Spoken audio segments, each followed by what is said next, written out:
Hey guys, Dave here. Welcome to the Centurions Review, the punk rock band of war game review institutions. This is Source of the Nile from Avalon Hill. I had played this several years ago, not this copy, actually I think it was about 5 years ago. Len had a copy of this.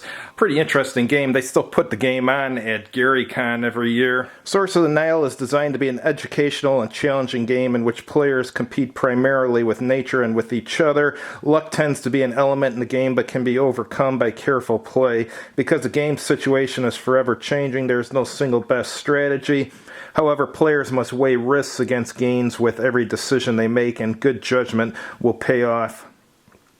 The game is played on a map board showing Africa from Khartoum to Cape Town and Lagos to Mombasa. The periphery of this map showing the territory known circa 1820 is filled in. The center is blank. A hexagonal grid is superimposed on the map to regulate movement and to delimitate territory explored. In the course of play, each player moves a token representing his explorer from explored hexagons onto blank hexagons one at a time. Terrain, native tribes, and other discoveries within the hexagon are then semi-randomly determined, with allowance made for previous discoveries in adjacent hexagons.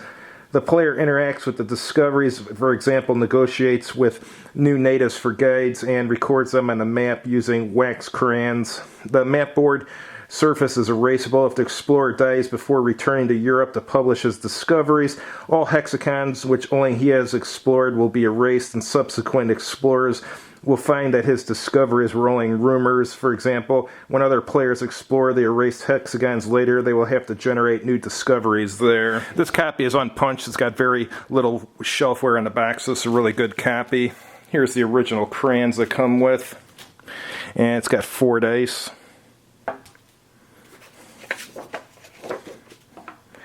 And Avalon Hill, I don't know if this is a reader survey card or what this is, but anyhow, they're out of business, so don't send this back to them.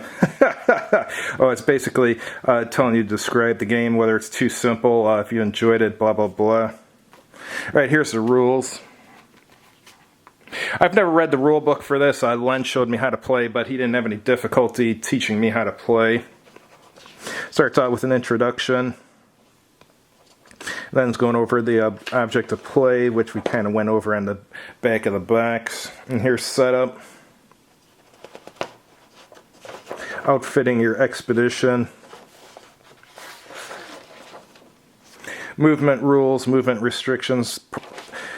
Mapping, partial exploration, mapping rivers.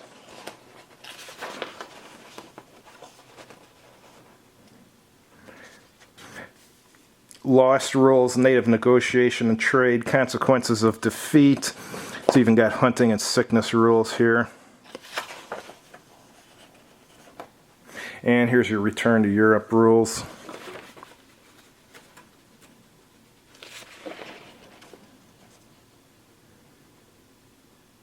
Right, here's game 2.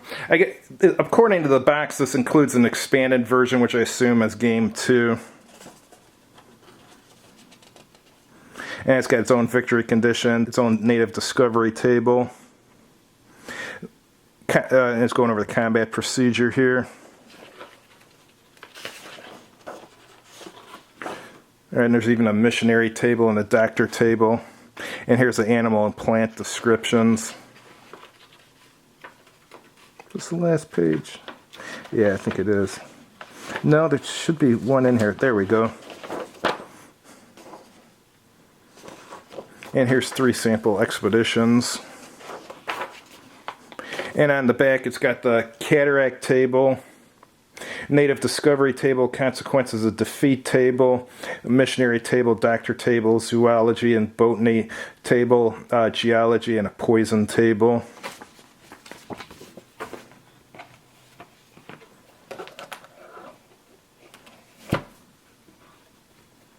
Here's the counters. There's not too many unpunched versions of this left in the world.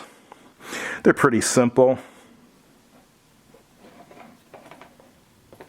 And here's your game log sheet here.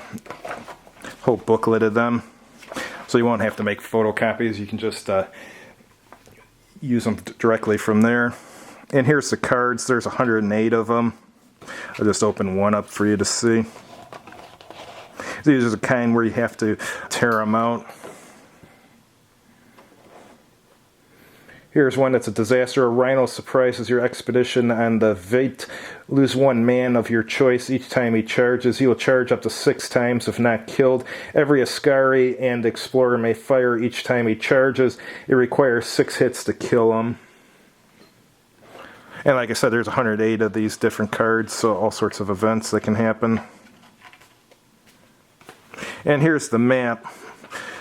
Map is supposedly erasable. I remember on Lens Map, we were using the crayons, and I mean, they're erasable, but they don't come off that easy. It's not like the dry erase maps that they have now for certain games like Triplanetary and stuff where the marker comes off real easy. It's a mounted map, which is good, and which is what I would expect from Avalon Hill.